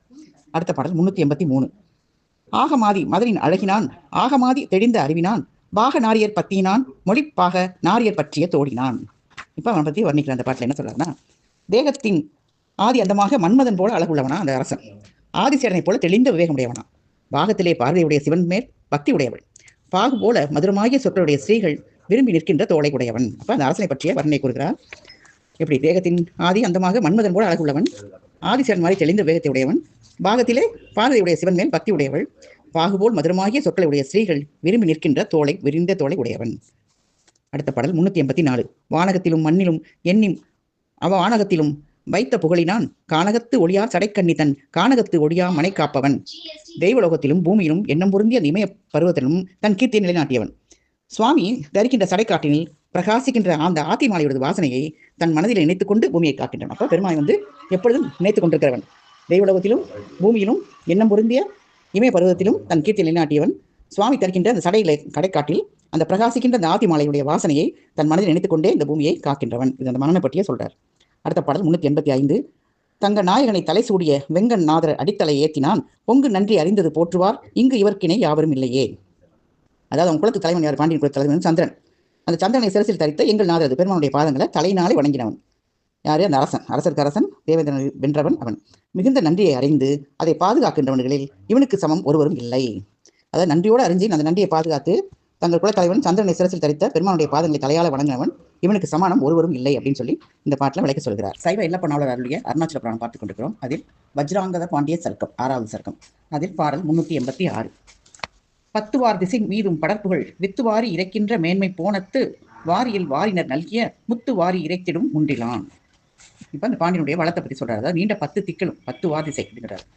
10 திக்கிலும் பரவுகின்ற கீர்த்தியாகிய விடையை, கீர்த்தினா பெருமை புகழ், அதை அந்த கீர்த்திக்கான விடை, அதுக்கான செயலை வாரி இறைக்கின்ற தன்மை போல் அதை எப்படி அந்த விதையை வாரி இறைக்கின்றானோ அது மாதிரி அப்ப எல்லாத்துக்கும் பரவுபடி அவருடைய புகழ் பரவுமாறு அவர் செய்கின்ற செயல்களைப் போல சங்கங்கள் தவளா நின்ற, தவளனா தவழ்ந்து கொண்டிருக்கின்ற சமுத்திரத்தில் குளித்து வாரி வந்தவர்கள் கொடுத்த முத்துக்கள் இறைந்து கிடக்க நின்ற முற்றத்தை உடையவன். அப்ப அந்த சங்குகள்லாம் தவழ்கின்ற அந்த சமுத்திரத்துல போய் குளிச்சுட்டு அங்க இருக்கிற வாரி கொண்டு வந்து கொடுக்குறாங்க. அந்த கொடுத்ததுல என்ன முத்துக்களா இருக்கு, அது பூரா இறைந்து கிடக்கிறது எங்க? அவருடைய முற்றத்தில். அப்ப பாண்டியனுடைய அரண்மையில எப்படி வந்து இந்த முத்து வளம் இருக்குன்னு சொல்றாரு. அவன் கீர்த்தியாகி அவனுடைய புகழ் எப்படி எல்லாத்தையும் பரவி எல்லாத்தையும் இறைந்து கிடக்குதோ அது போல அந்த சமுத்திரத்திலிருந்து குளிச்சவங்க கொடுத்த அந்த முத்துக்கள் முற்றத்தில் இறைந்து கிடக்கின்றன. அடுத்த பாடல் 387. ஆடலன் தவர்சன் ஆடலந்த வரசன் புகழ்கடல் போடுகின்ற கலங்கதிர் ஓட்டு தேர் கூடு செக்கர் பவள கொடிகளே நீடு திக்கினர் நீரின் மனிதரே. ஏன்னா பாண்டியனுடைய போல தான் திருப்பி சொல்றாரு. அதாவது அந்த வெற்றி பொருந்திய அரசனது கீர்த்தியாகிய கடலுக்குள் ஓடுகின்ற கப்பலானது சூரியன் ஓட்டுற தேர், அந்த தேரோட கூடிய செக்கர் வானம், அந்த கடல்ல படர்ந்த பவளக்கொடிகள், நீண்ட 8 திக்குள்ள மனிதர்கள் தான் அந்த கடல்ல சந்திருக்கிற நீர் மனிதர். அப்ப அந்த அரசனுடைய கீர்த்தியாகிய அந்த கீர்த்தி எப்படின்னா கடலுக்குள்ள ஓடுகிற கப்பல் மாதிரி, சூரியன் ஓட்டுற தேர் மாதிரி எப்படி இருக்குன்னா செக்கர் வானமே, அந்த கூடிய செக்கர் வானமே அந்த கடல்ல படர்ந்த பவளக்கொடி மாதிரி இருக்கான். அப்ப நீண்ட 8 திக்கிலும் உள்ள மனிதர்கள் தான் அந்த கடல்ல சஞ்சரிக்கின்ற நீர், அந்த நீர் அதுதான் மனிதர், நீர் மனிதர்கள் அப்படின்னு சொல்றாரு. நீடு திக்கினர் நீரின் மனிதரே, அந்த நீரில் இருக்கிற மனிதர் வந்து எல்லா திக்கிலும் இருக்கின்ற அந்த மனிதர்கள் தான் அப்படின்னு சொல்லி அவருடைய பாண்டியுடைய புகழை தான் மீண்டும் இந்த பாட்டில் வலியுறுத்துகிறார். எச்சராசரம் உங்களிப்பு எய்தவே நச்சரவு உலகாளு நலத்தினான் கச்சரவு கடற்பொலி காலினான் வச்சிராங்கதன் என்று ஒரு மன்னவன். இப்போ அடுத்த பாடல் 388. இதுக்கு என்ன பொருள் சொல்றாருன்னா, அசையும் பொருள் அசையா பொருள், அதான் எச்சராட்சரம் உங்களிப்பு எய்தவே, எல்லாமே சந்தோஷம் அடைகிற மாதிரி கழிப்பு எய்தபடி அது சந்தோஷம் அடையுது. அப்போ விஷத்தையுடைய ஆதிசேஷன் தாங்கிய உலகத்தை ஆளுகின்ற நன்மை உடையவன். அது நச்சரவு உலகாலும் நடத்தினான். அப்போ நச்சரம்னா இது ஆதிசேஷன் வந்து உலகத்தை தாங்கி கொண்டிருக்கிறதாக ஒரு தடவை, அது மாதிரி அந்த அசையாப்பொருள் அசையப்பொருள் எல்லாமே சந்தோஷமா இருக்குது. அந்த விஷயத்துடைய அந்த ஆதிசேஷன் தாங்கி அந்த உலகத்தையே ஆளுகின்ற தன்மை உடையவன் யாரு? வச்சிராங்கதன் சொல்றார். அப்ப அந்த கச்சு அராவிய வீரகண்டாமணியை தரித்த காலை உடையவன். கச்சு அராவியனா, அரானா பாம்பு, பாம்பையே கச்சாக அணிந்த வீரகண்டாமணியை தரித்த காலை உடையவன். அவன் வந்து யாரு? வச்சிராங்கத பாண்டியன் என்று ஒருவன் இருந்தான் அப்படின்னு சொல்றார். அடுத்த படம் 389. படையில் தோற்ற அரசரை பல்சிறை இடையிற் போட்டனன் கை வியப்பதோ கொடையிற் தோற்றிடும் கொண்டலையும் சிறை இடையிற் போட்டன என்ப திருக்கவே. அதாவது யுத்தத்தில் தோற்ற ராஜாக்கள் எல்லாம் சிறையில் போட்டான் அப்படிங்கிறதுல என்ன ஆச்சரியம்? தன்னுடைய கொடைக்கு தோற்ற மேகத்தை, அதாவது மழை வந்து பொழிவதற்காக அந்த மேகத்தை நிறைய பண்ணுது. அந்த கொடை, அந்த கொடைக்கு, அதனுடைய கருணைக்கு கடையாக இருந்த அந்த மேகத்தையும் சிறையில் போட்டான் என்பது இருக்கும்போது, அவன் மேகத்தையே சிறையில் போட்டவன் அப்படி இருக்கும்போது ராஜாக்களை சிறையில் போடுறதுல என்ன ஆச்சரியம் அப்படின்னு சொல்லி இந்த பாட்டில் கேட்கிறார். அடுத்த பாடல் 390. வச்சிராங்கதன் வேட்டையாட வடதிசைக்கு எப்படி வந்தான்னு சொல்றாரு. அதாவது நாட்டு மாம்பரசன் ஒரு நாளிலே வேட்டையாட விரும்பினன் ஆகியே ஓட்டு சேனை கரி பரி மொய்த்திட ஓட்டினான் பரி உத்த ரதக்கிலே பரி உத்தரத்திக்கிலே ஓட்டினான் பரி உத்தர திக்கிலே. இந்த மாதிரி ஜெயம், இந்த மாதிரி வெற்றியுடைய, அதாவது ராஜாக்களையே சிறையில் போட்ட அந்த வந்து அந்த மாதிரி ஜெயத்தை நாட்டி அந்த வச்சிராங்க பாண்டியன் சரி ஒரு நாள் வேட்டையாடும்படி, அவனுக்கு வேட்டையாடனோட என்ன வந்து மனசுல வந்து யானை குதிரை இந்த எல்லா சேனைகள்லாம் சூடுவது மாதிரி குதிரையை நடத்தி கொண்டு உத்தரத்திற்கு நடந்து போகிறான். அடுத்த படம் 391. துங்க வாம்பரி மீதிவன் தோன்றலும் மங்கை வேட மகன் தன் கண் தகண்டு ஓடின திங்களின் குலச்செல்வன் என்று அஞ்சியே எங்கும் ஓடும் இருட்கணம் என்னவே. என்ன சொல்றாருன்னா, சந்திரவம்சத்தில் பிறந்த அரசன் என்ன செய்யறாரு? இந்த தாவுகின்ற சிறந்த குதிரையின் மீது ஏறிடாரு. அப்ப என்ன செய்யறான்னு சொன்னாங்களே, என்னப்படி யானை குதிரை சேனை எல்லா சேனையும் சொல்றபடி உத்தரத்துக்கு நடந்து வர்றான். அவன் வந்து சிறந்த குதிரையில இருக்கிறதே தாவுகின்ற சிறந்த குதிரை மீது ஏறின மாத்திரத்துல என்ன ஆச்சுன்னா, அவன் சந்திரவம்சத்தில் பிறந்த அரசன், அவன் சாவுகின்ற குதிரை மேல ஏறான். அப்ப இந்த இருட்டு கூட்டம் எல்லாம் சந்திரனை கவனம் எப்படி ஓடுதோ அது மாதிரி இந்த துதிக்கையுடைய யானை கூட்டம் எல்லாம் அஞ்சி ஓடுதான். அது சந்திரனை கண்டதும் இருள் எப்படி விலகிறதோ அது போல இந்த சந்திரவம்சத்தில் பிறந்த அரசன் அந்த தலை சிறந்த குதிரையில ஏறின உடனே அந்த துதிக்கையுடைய யானை கூட்டங்கள் எல்லாம் அஞ்சி ஓடின அப்படின்னு சொல்றாரு. அடுத்த பாடல் 392. வீரும் அம்புலியின் குலம் மேன்மையான் வீரும் அம்புலியின் குலம் வீட்டினான் ஆறில் ஒன்று கடமை கொண்டாள் பவன் ஆறில் ஒன்று கடமை கொன்றானரே. அதாவது பெருமை புரிஞ்சு அந்த அம்புலி அப்படிங்கிற பேருக்கு சந்திரகுலத்தில் பிறந்த மேன்மை, அந்த மேன்மை இருக்கு. அதான் வீரும் அம்புலியின் குலம் மேன்மையா, அந்த மேன்மையால இருமா படைந்த அழகிய புலிகளை கொன்றான். என்ன செய்யறான்? இருமா போட இருக்கிற புலிகள், அழகிய புலிகளை எல்லாம் கொள்றான் இவன். எதை? அந்த சந்திரகுலத்தை பிறந்த அம்புலின், அதுவும் அம்புலினா அதுல சந்திரகுலத்தை பிறந்த மேன்மை, அந்த உயர்வால கொள்கிறான். அப்ப ஆறில் ஒரு கடமை வாங்கி கொண்டு ஆள்கின்றவன் அந்த மார்க்கத்துல நேரிட்டு அந்த பக்கம் வர்ற கடம்பை மிருகங்களையும் கொள்றான். ஆறில் ஒன்று கடமை கொண்டான் பவன் ஆறில் ஒன்று கடமை கொன்றானரே அப்படின்றதுல அது என்னன்னா, அந்த ஆறு ஒரு கடமை, இவர்களுக்கு அரசுக்கு 6 கடமை இருக்குன்னு சொல்லி சொல்றான். அந்த ஒவ்வொரு கடமையும் அந்த 6 கடமை வாங்கி கொண்டு அவன் தான் ஆண்டு கொண்டிருக்கிறான். அவனுடைய மார்க்கத்தில் அவனுடைய அந்த ஆள்கின்ற அந்த வழியில அதில் நேரிட்ட இடையில் வருகின்ற கடமை மிருகங்களையும் கொள்றான் அப்படின்னு சொல்றார். அடுத்த பாடல் 393. சேர மாநிலம் தன்னை சிறைப்பவன் சேர மாநிலம் தன்னை சிறைத்தனன் வாரமாய் கலைச்சங்கம் வளர்த்தவன் வாரமாய் கலைச்சங்கம் வளைத்திட்டான்.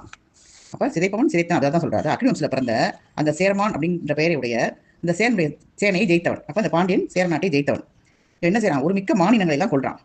அதாவது அன்போடு இந்த ஆளை இந்த வித்தியாசங்கத்தை வளர்த்தவன் என்ன செய்யறான்? அநேக கலைமான் கூட்டங்களை எல்லாம் வளைத்துக் கொள்கிறான். அப்ப இவன் எப்படி வேட்டையாடுறான்னு சொல்றாரு. மானையும் கலைமானையும் எப்படி வளைத்தான்னு சொல்றாரு. அதாவது சேரமான்கிற பேருடைய சேனை ஜெயிச்சவன் இல்லையா, அவன் வந்து என்ன செய்யறான்? மாநிலங்களை கொள்கிறான். கொண்டுட்டு அன்போடு ஆராய்ந்த அந்த வித்தியாசங்கத்தை வளர்த்தவன். என்ன வித்தியாசம்னா அந்த கல்வி சங்கம், தமிழ் சங்கம்லாம் இருந்ததுல பாண்டி நாட்டில் அதை சொல்றாரு. அன்போடு ஆராய்ந்த வித்தியாசங்கத்தை வளர்த்தவன் என்ன செய்யறான்? அநேக கலைமான் கூட்டங்களை போய் வளைத்துக் கொள்கிறான். எப்படி அவன் வந்து வேட்டையாடுகிறான் சொல்றாரு. அடுத்த படம் 394. சேனை போல் மாறி சொரிந்திடும் யானை தேர் பரி யான் முதலாகிய தானை பின்னிடத்தான் தனிவாசி மேற்கான நாவியை கண்டு தொடர்ந்தனன். இப்ப என்ன செய்யறான்னா, நாவினா பூனை, அதாவது சோனை வருஷம் போல, வருஷம்னா இது மலை மாறி பொழிகின்ற மதத்தை சொரிகின்ற யானை, அதாவது சோனை போல் மதமாறி சொரிந்திடும் அப்போ அந்த மாதிரி இருக்கின்ற யானையோட யானை தேர் பரியான் முதலாகிய இப்போ தேர் பரி யான் அப்படின்னு சொல்கிறார். அப்படின்னா தேர் குதிரை, தேர் குதிரை, ஆழ்படை, இந்த மூணுமே இவங்க எல்லாம் பின்னிட்டு போகிறாங்க. அவங்கள விட தாண்டி முன்னால் போயிட்டே இருக்காரு யார் வச்சுறாங்க. தான் ஒருவனாக குதிரை மேற்கொள்ளணும். அவன் மட்டும் குதிரையில் ஏறி விரைந்து செல்கிறான்.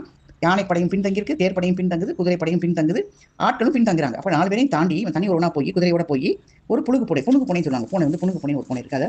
அதை தொடர்ந்து விரைந்து செல்கிறான். அப்போ என்ன செய்யணும் அடுத்த பாடல 395. அந்த நாவி அகன்ற அருணாச்சலத்து உந்தியே வளமாய் விரைந்து ஓடலும் அந்தி வாசி அதன் பின் முடுக்கினான் கந்த நாவி விழுந்தது கண் முன்னே. அந்த கால நாவி மிரட்டிட்டு போறான். அந்த மாதிரி ராஜாவால் தோற்றப்பட்ட புழுகு பண்ணி என்ன செய்யுது, சீக்கிரமா என்ன செய்யுது, அருணாச்சலத்தை வளமா சுற்றி ஓடுது. ஓடி அந்த வளவில் வேகமாக போய் குதிரையும் அது பின்னாலே ஓடுறான். இவன் ஓட்டுறான் யார், ராஜா என்ன செய்யறாரு, அந்த புழுகு பண்ணை வந்து அருணாச்சலத்தை வளமா சுற்றி, அதாவது மலையை சுற்றி கிரிவலம் மாதிரி சுற்றி ஓடுது. அந்த வளவில் அது பின்னாலேயே அதே மாதிரி இவன் என்ன செய்யறான், குதிரையை அது பின்னாலேயே ஓட்டிட்டு போறான். அப்போ அந்த புழு பண்ணை என்ன செய்யுது, கண் முன்னாலேயே விழுந்துருது. அந்த விழுந்த பூனை என்னாச்சுன்னு சொல்றாரு அடுத்த பாடல் 396. பச்சை நாவி பருகினர் போல் விழுந்து அச்ச நாவி தன் நாகம் விடுத்தொழில் பிச்சை வேந்தர் துதிக்க விமானமே இச்சை மேனி கொண்டு ஏகி எழுந்ததே. அந்த பச்சை நாவினா பச்சையான விஷத்தை சாப்பிட்ட மாதிரி விழுந்து கீழே விழுந்துருச்சு. அது போன பொழுது கண் முன்னா விழுந்து என்ன அது, அந்த பயத்தையுடைய பொழுது பூனை என்ன பண்ணுது, தன் தேகத்தை விட்டு வித்தியாதரர் முதலானவர்கள் துதிக்க விமானத்தின் மேல் திவ்ய தேகத்தை பெற்றுக்கொண்டு எழுந்தது. அப்போ அந்த பொழுது பூனை என்ன ஆச்சு, அதோடைய இது முடிந்து விட்டது. அந்த உடலில் பிரிந்த உயிர் என்ன செய்யுது, ஒரு வித்தியாதரெல்லாம் துதிக்கிற மாதிரி திவ்ய தேகம்னா சுத்தமான பரிசுத்தமான தேவ தேகத்தை பெற்றுக்கொண்டு அது எழுந்தது. யார் துதிக்கிறாங்க, வித்தியாதரெல்லாம் துதிக்கிறாங்க. அப்படி விமானத்தின் மேலே பறந்து எழுகிறது. அந்த பூனை உயிரை விட்டது. விஷம் சாப்பிட்ட மாதிரி விழுந்து அந்த பயத்தோடு தான் ஓடுது. இப்போ பின்னால் விரட்டுறான்ற பயத்தோடு ஓடின அந்த பூனை விஷம் அருந்திய போல விழுந்து தன் தேகத்தை விட்டுவிட்டு வித்தியாதரெல்லாம் துதிக்குமாறு அது விமானத்தின் மேலே ஏறி திவ்ய தேகத்தோடு எழுந்தது. அடுத்த பாடல் 397. மேவும் அந்த அரசன் விழுந்திட மாவும் வீழ்ந்து வடிவதனை துறந்து ஓவியருக்கு எழு தாவூரு கொண்டொரு பூ விமானம் அது ஏறி பொழிந்ததே. இப்போ என்ன ஆகுது, அந்த ராஜா ஏறினால ஒரு நல்ல குதிரையில தாவி ஏறினால, தாவின்ற சிறந்த குதிரையில தான் ஏறினான். அது என்ன செய்ய இடர் விழுந்து, அதுவும் என்ன செய்யுது, இடர் விழுந்து விட்டது. இப்போ முதல்ல பூனை விழுகுது, அதோட இது வந்து திவ்ய தேகத்தை பெற்றுக்கொண்டு எழுந்தது.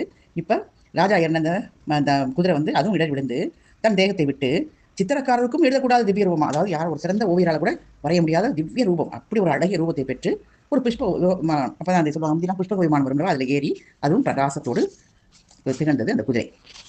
இதை பார்த்த உடனே என்ன பண்றான்னு பாருங்க 398. கை விலங்கனையான் பரிக்காலின் வீழ்ந்து அவ்விலங்கை அரசனை போலவே செவ்விலங்கல் அடியின் மேல் தேம்பினான் வெவ்விடங்குடன் ஓடினான் விழார்களோ. என்ன சொல்றாங்க, அந்த யானை மாதிரி இருக்க அந்த வச்சிராமல பாண்டியன் அந்த குதிரைக்காலர்களை விழுந்து அந்த லங்காபுரி ராவணன் யார், இலங்கையில் ராவணன் எப்படி அருணாச்சலத்தின் அடியில் வருந்தினானோ அது மாதிரி மிருகத்தின் பின்னால் ஓடினா யார் தான் விழமாட்டாங்க அப்படின்னு சொல்றாங்க. அதாவது அந்த குதிரை வந்து டப்பு விழுந்தோடனே அது இவனை கீழே விழுந்துறான், குதிரை கால்கிட்ட விழுதுறான். அது பார்த்தா எப்படி இருக்கு, இலங்கையில் ராவணன் வந்து மலையில அருணாச்சல மலையை பேய்க்கும்போது அவருடைய பெருமாளுடைய நகக்கண்ணால அது வந்து அடுத்தி அவன் வருந்துவான்ல, அது மாதிரி இவன் வந்து மிருகத்தினால ஓடினாதான் இவன் விழுந்துட்டான் அப்படின்னு சொல்லி இந்த பாட்டை சொல்றாரு ஆசிரியர். சைவ இல்லப்பனாவில் இல்லையா அருணாச்சல புராணம், அதில் வச்சிராங்கத பாண்டிய சர்க்கம் பார்த்து கொண்டிருக்கிறோம். பாடல் எண் 399. பாய்ந்த நாவி பரிப்பெயர் போய் பழம் காந்தி சாலி கலாதர பேர் படைத்து ஆய்ந்த நண்போடு அருவியம் கண்ணராய் மோந்து அணைந்து மகிழ்ச்சியின் மூழ்கினார்.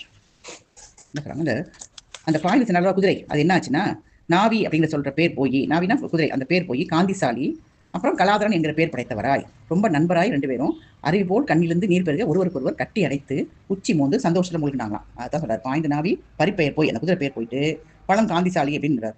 அந்த பூனை வந்து கலாதரன் பேர் படைத்து அந்த ஆய்ந்த நண்போடு அந்த நண்பரோடு கண்களில் அருவியம் கண்ணராய் மோந்து அடைந்து மகிழ்ச்சி மூழ்கினார். 2 பேரும் ஒருவர் கட்டிப்பிடித்து உச்சி மோந்து சந்தோஷத்தில் மூழ்கிறாங்க. அடுத்த பாடல் 400. அன்ன வீரர்கள் அவ்விடம் நின்று ஒளி ஒன்னலர்க்கும் உராத்துயர் உய்த்திடும் மன்னர் மன்னவன் மற்றது வந்த ஆறு என்ன என்ன என்று ஏங்கி இறங்கினான். அந்த வீரன் அந்த இடத்துல நிற்கிற போது அந்த சத்துருக்களுக்கு அந்த துக்கத்திலும் அதிகமாய் வருந்துகின்ற அரசருக்கு அரசனாகிய பாண்டியன், அவங்க வந்து அந்த இடத்துல நிற்கிறாங்கல்ல, அவங்களாம் சத்துருக்கள்னா அந்த மாதிரி வேற காந்தி சாலி கலாதரனா வர்றாங்க. அதை பார்த்து இந்த அரசருக்கு அரசனாகிய பாண்டியன் என்ன சொல்றாரு, இது வந்த கதை என்ன, இது எதனால் இப்படி நடந்தது, மன்னர் மன்னன் வந்து மற்றது வந்த ஆறு என்ன என்ன என்று ஏங்கி இறங்கினான். இது எதனால் இப்படி நடந்தது அப்படின்னு சொல்லி அவனுக்கு கதையை தெரியாதனால ரொம்ப மனது இறங்கி வருத்தமுட்டான் பாண்டியன்.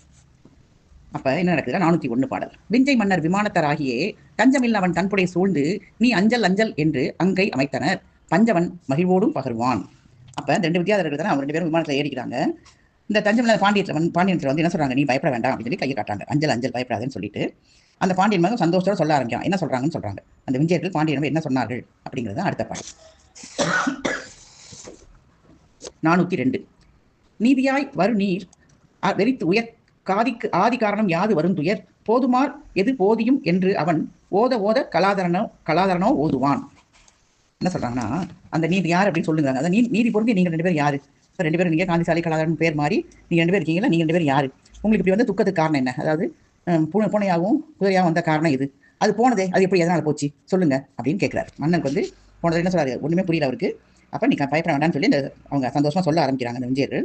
அப்ப இந்த பாண்டியன் கேட்கிறாரு, நீங்க 2 பேரும் யாரு, எப்படி இந்த இதுக்கு அந்த துக்கத்துக்கு வந்தீங்க, இது எப்படி உங்களை விட்டு போச்சு அப்படின்னு சொல்லுங்க அப்படின்னு கேட்கும்போது அந்த கலாதரன் சொல்ல ஆரம்பிக்கிறான். பாடல் 403. வாய்ந்த சாலி மதுரையின் மன்னனே, ஏய்ந்த விஞ்சையர் யாங்கள். இவன் பெயர் காந்திசாலி, கலாதரன் என் பெயர். ஆய்ந்த நண்பினராய் விளையாடினோம். இப்போ நடந்ததை சொல்றாங்க.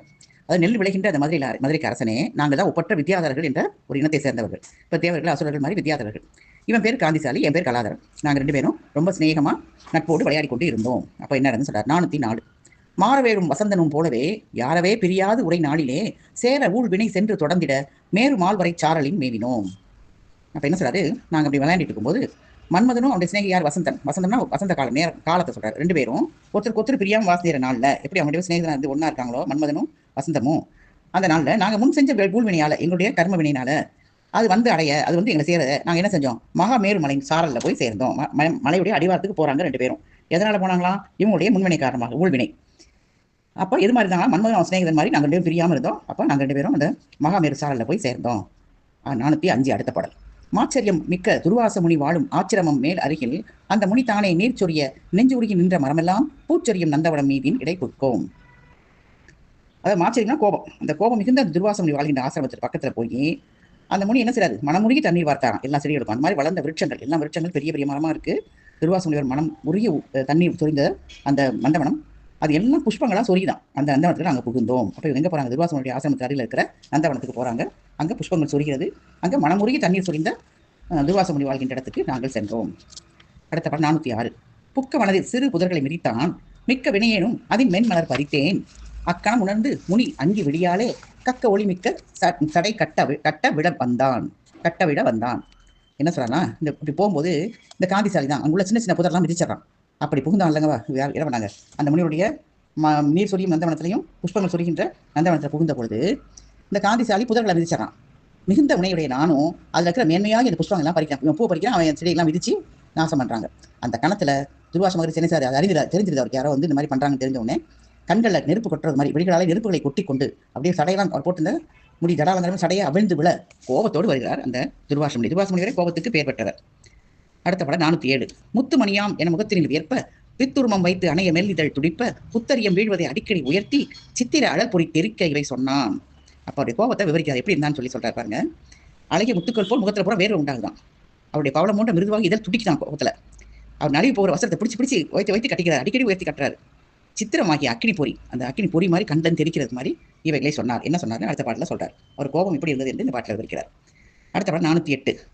செந்தவனர் தங்கதிர் வாராது சிறுகாலும் நந்து மறுகாலும் ஒரு காலும் இதை நன்னா முந்திலை உதிர்ந்து புலராது முடிவெய்தாது இந்த மனம் மீது ஒருவர் எய்த வெளி தாமோ. என்ன சொல்றாரு, சிவப்பான சூரியனுடைய 2 பயத்தினால வரக்கூடாது. தென்ற காற்றும் வண்டுகளும் ஒருபோதும் இந்த வனத்தை வந்து அடைந்ததில்லை. இலை உதிராது வாடாது நாசத்தை அடையாதான். இதெல்லாம் என்ன அவருடைய அந்த வனத்துடைய சிறப்பை சொல்றாரு. சூரியன் கூட பயந்துட்டு வராது, தென்ற காற்று வண்டு கூட இந்த வனத்துக்கு வராது, இலை கூட உதிராது வாடாது, ஒரு நாசமாகாது. இந்த வனத்துல ஒரு வர்றதுக்கு எளிதா, இது எப்படி எளிதாகுது அப்படின்னு சொல்லி கோபத்தோட அந்த துர்வாச மகரிஷி கேட்கிறார். அடுத்த பாடல் 409. சேவினார்க்கு இனிய பூசை கனிமலர் செலுத்தும் காவில் பாவிகாள் புகுந்து என் கோபக்கலனிடை பஞ்சதானீர் மேவிய துரங்கமாக என்றிவர்க்கு உறைவிடத்தை ஈந்தான் ஆவியாய் பிறப்பாய் என்றான் நான் மலர் பறித்த என்னை. என்ன சொல்றான்னா, விஷமங்களாகிய சிவனுக்கு இனிமையாக பூசை சாத்திர புஷ்பங்கள் தான் வளர்த்துட்டு இருக்கேன். இந்த புஷ்பங்கள் பொருந்திய சோலையில பாவிகளே நீங்கள் புகுந்து என்னுடைய கோபமாகிய நெருப்பில் அகப்பட்ட பஞ்சாயிட்டீங்க, அப்படின்னா எரிந்து போவீங்க நீங்க. நான் அவ்வளவு கோபமா இருக்கேன், என்னுடைய கோபம் அக்னி போல் இருக்கிறது, நீங்கள் பஞ்சு போல் இருக்கிறீர்கள், உங்களை எரித்து விடுவேன். சிவனுக்கு பூசுவதற்காக சாத்துகின்ற புஷ்பங்களையும் அந்த சோலையில வந்து நீங்க வந்து இந்த மாதிரி வந்து பாவிகள் நீங்கள் புகுந்து ஆகி பாழாக்கி வச்சிருக்கீங்க. குதிரையை போ என்ற விஷம் போல இந்த காந்திசாலிக்கு சாபத்தை கொடுத்தார். குதிரையா போனி அப்படின்னு சொல்லிடுற, விஷம் போல கொடுக்குற சாபம் அந்த காந்திசாலி. யாரு குதிரை மிதிச்சாலும் அவனை குதிரையா போ சொல்லிட்டாரு. இந்த புஷ்பம் பறித்த எண்ணெய புழுகு புனையா போ அப்படின்னு சபிச்சாரு துர்வாச ரிஷி அப்படின்னு சொல்லி சொல்றாரு. இந்த கதையை சொல்லிட்டு இருக்கிறது யாரு, காந்திசாலி வந்து கலாதரன் தான் சொல்ல ஆரம்பிச்சிருக்கான். அப்ப சொல்றாரு காந்திசாலி வந்து குதிரையாவும் எண்ணெயை வந்து புழுகு புனையாவும் பறக்க சொல்லிட்டாரு அப்படின்னு சொல்றாரு. அடுத்த படம் 410. கோபமே தவமதுவாக பழித்திடும் கொடியோனிட்ட சாபம் மேல் வரவே நாங்கள் இருவரும் தளர்ந்து ஞான தீபமே அருளே அன்பர் செல்வமே என சென்று ஏத்தி பாவமேலிடும் இச்சாபம் ஒளியும் நாள் பகிர்தி என்றோம். அப்போ 2 பேரும் வந்து போய் கேட்குறாங்க, இப்படி அவரை வந்து வாழ்த்தி போற்றி சொல்லி எங்களுடைய சாபத்தை எப்போ வந்து நீங்கும் அப்படின்னு சொல்லுங்க அப்படின்னு கேட்குறாங்க. அதாவது கோபமே தவமாக பழித்த, அந்த கோபத்தையே தவமாக பண்ணிக்கிறது பொல்லாத ரிஷி அந்த அவர்கிட்ட சாபம் எங்கள் மேல் வந்து விட்டது. உடனே அவங்க 2 பேரும் தளர்வடைந்து ஞான விளக்கே கிருபாசமத்தனா கருணை கடலைன்னு சொல்றாங்க.